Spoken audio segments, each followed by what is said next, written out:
अस्सलामुअलैकुम वरहमतुल्लाहि वबरकातुहू। सुबहान अल्लाह व बिहम्दिही सुबहान अल्लाहिल अज़ीम। अल्लाहुम्मा सल्लि अला मुहम्मदिन व अला आलि मुहम्मदिन कमा सल्लैता अला इब्राहीम व अला आलि इब्राहीम इन्नका हमीदुम मजीद। अल्लाहुम्मा बारिक अला मुहम्मदिन व अला आलि मुहम्मदिन कमा बारकता अला इब्राहीम व अला आलि इब्राहीम इन्नका हमीदुम मजीद। दोस्तों, आज 23 मई 2025 और जुमातुल मुबारक का ख़ास दिन। हमारे प्यारे इमाम जो आज के ज़माने के इमाम हज़रत मसीह मौऊद अलैहिस्सलातु वस्सलाम, उनका एक बहुत ही खूबसूरत शेर है। भेज दरूद उस मोहसिन पे तू दिन में 100 बार,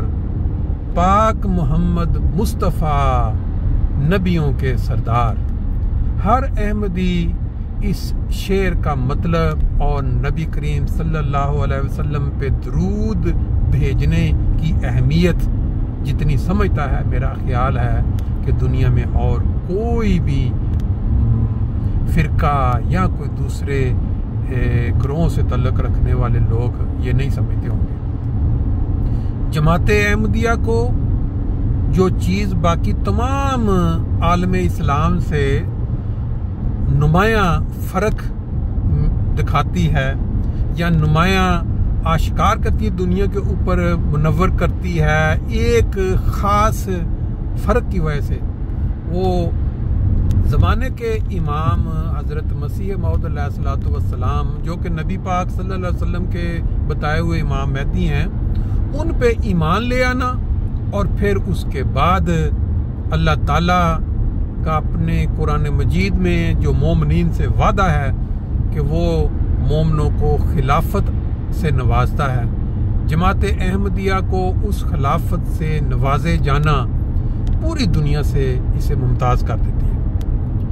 आप जानते हैं कि जहाँ जहाँ अहमदी बसते हैं वहाँ वहाँ हर साल यौम खिलाफत मनाया जाता है। जर्मनी के अंदर जो शहर फ्रैंकफर्ट है, यहाँ जो यौम खिलाफत है वो इस संडे वाले दिन यानी 25 मई बनेगी, उस दिन ये मनाया जाएगा दोपहर का वक्त 2 बजे। जिन जिन लोगों तक ये आवाज़ पहुंच रही है या जो सुनेंगे, मेरा नहीं ख्याल कि वो बावजूद वक्त होने के और बावजूद इसके कि वो फारग हैं, वक्त निकाल सकते हैं, वो यहाँ इस जलसा में शिरकत ना करें। हर अहमदी जिसको खिलाफत से प्यार है, खलीफा वक्त से मोहब्बत करता है और जानता है कि हमारी ज़िंदगी जो है जमात अहमदिया की वो खिलाफत से जुड़ी हुई है। अगर आज खिलाफत का साया छतरी हमारे पे कायम ना होती तो हमारा दूसरे मुसलमानों जैसा ही हाल होता, जिनको कोई सही रास्ता दिखाने वाला नहीं है। एक ज़ुबान पे यक मुश्त, सब एक फैसला या एक रहनुमाई। तो इस वजह से पूरी दुनिया में जहाँ जहाँ भी यौम खिलाफत मनाया जाता है, मेरा ख्याल है कि कोई भी अहमदी उसको कहने की ज़रूरत ही नहीं पड़नी चाहिए कि वो यौम खिलाफत वाले दिन अपना ख़ास वक्त ले, घंटे 2 घंटे के लिए वो मस्जिद में जाए और जाके वो यौम खिलाफत वाले दिन जो अहमियत खिलाफत के मुतल्लिक़ जो सुनी जाती हैं बातें कि अल्लाह ताला जो है वो खिलाफत किन लोगों को अता करता है, ज़रूर उसमें शामिल होना चाहिए। जुमे का दिन है, बाबरकत दिन है, और वो जो दरूद शरीफ जो शेर में आपने सुना वो हमने पढ़ा आगाज़ में, और मेरा ख्याल है जिस जिसके कान तक ये आवाज़ पहुंची उसकी तरफ से भी ये दरूद शरीफ जो है वो शायद अल्लाह मियां शुमार कर ले उसकी तरफ से। तो अभी हम जुमा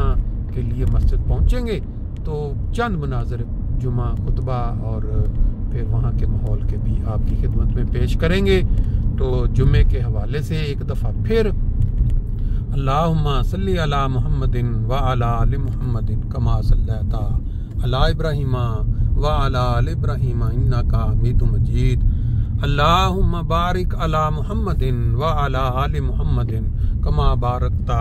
علی ابراہیم وعلی آل ابراہیم انکا حمید مجید۔ یہ بات بیان فرماتا ہے کہ سنو اور غور سے سنو کہ جو دل ہے انسانی دل وہ صرف اور صرف خدا تعالیٰ کے ذکر سے تسلی پا سکتا ہے۔ خدا کی محبت اور خدا کے ساتھ تعلق سے ہی دلوں کو اطمینان اور تسلی حاصل ہو سکتی ہے۔ اور یہ بات ہمارے پیارے آقا حضرت محمد مصطفیٰ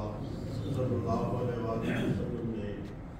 ایک واقعے کی روشنی میں ہمیں سمجھائی۔ ایک دفعہ جنگ کے موقع پہ جنگ کے بعد بعض قیدی حضرت صلی اللہ علیہ وسلم کی خدمت پیش کیے گئے، آپ کے سامنے لائے گئے، اور ان میں ایک ایسی خاتون بھی تھی جس کا بچہ گم ہو گیا اور وہ بڑی بے قرار تھی اور اس کا دل جو ہے اس کو چین نہیں مل رہا تھا اور وہ بار بار اپنے بچے کو ڈھونڈتی۔ پھر اس کو اس کا بچہ مل گیا اور اس کے بچے کو گود میں لیا، اسے پیار کیا، اسے دودھ پلایا اور اس کا دل اطمینان پا گیا، اسے چین آ گیا۔ تو نبی کریم صلی اللہ علیہ وسلم نے صحابہ جب یہ دیکھا اور آپ کے صحابہ نے بھی یہ دیکھا تو آپ نے اپنے صحابہ سے فرمایا کہ تم نے اس عورت کو دیکھا کہ جب اس کا بچہ اس کو مل گیا تو اسے چین آ گیا، اس کا دل تسلی پا گیا۔ فرمایا کہ ایسے ہی ایک انسان کا دل بے چین رہتا ہے، بے قرار رہتا ہے جب تک کہ اس کو اس کا خدا نہ مل جائے، اور جب خدا اس کو مل جاتا ہے اور خدا کی محبت اس کے دل میں بھر جاتی ہے اور اس کے اندر خدا تعالیٰ کا ایک نور داخل ہو جاتا ہے تو اس کے نتیجے میں اس کا دل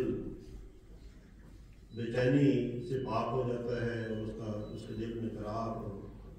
سکون آ جاتا ہے۔ اب دیکھیں کہ یہ جو واقعہ ہے اس میں حضرت صلی اللہ علیہ وسلم نے کیسی عمدہ نصیحت ہمیں فرمائی ہے کہ اگر ہم چاہتے ہیں کہ ہمیں سکون مل جائے تو اس کا ایک ہی ذریعہ ہے کہ ہمارا خدا تعالیٰ کے ساتھ تعلق پیدا ہو جائے اور ہمارے دل خدا کی محبت سے بھر جائے۔ دنیا کا مال و دولت یہ کبھی انسان کے دل کو سکون مہیا نہیں کیا کرتا۔ کسی نے کیا خوب کہا ہے کہ دنیا سے نہ دولت سے نہ گھر آباد کرنے سے تسلی دل کو ملتی ہے خدا کو یاد کرنے سے۔ اور حضرت مسیح موعود علیہ السلام نے بھی اس مضمون کو ان الفاظ میں اپنے شعر میں بیان فرمایا ہے کہ ایک دم بھی کر نہیں پڑتی مجھے تیرے سوا، جہاں جان گھٹی جاتی ہے جیسے دل گھٹے بیمار کا۔ حضرت مسیح موعود علیہ السلام کا آنے کا مقصد یہی تھا، اور آپ نے اپنے جو آنے کے مقاصد بیان فرمائے ان میں سے آپ نے اپنا ایک مقصد یہ بیان فرمایا کہ خدا اور بنی و انسان کے درمیان جو صدورت واقع ہو گئی تھی، جو دوری واقع ہو گئی تھی، میں اس لیے آیا ہوں کہ اس دوری کو دور کروں اور انسانوں کو خدا کے ساتھ جوڑ دوں۔ اور یہ کام حضرت مسیح موعود علیہ السلام نے خدا کے فضل کے ساتھ کر کے دکھایا۔ وہ لوگ جنہوں نے حضرت مسیح موعود علیہ السلام کو مانا، آپ کی تعلیم پر عمل کیا، وہ خدا کے ساتھ جوڑے گئے اور خدا تعالیٰ شب و روز ان سے کلام کرنے لگا۔ اس سلسلے میں ایک واقعہ ہے کہ مولوی غلام رسول راجیگی صاحب اور مولوی فضل احمد صاحب جو حضرت مسیح موعود علیہ السلام کے صحابی تھے، یہ بازار جا رہے تھے دونوں اکٹھے، اور مولوی غلام منصور عاطفی صاحب ایک پھل کی ریڑھی پر کے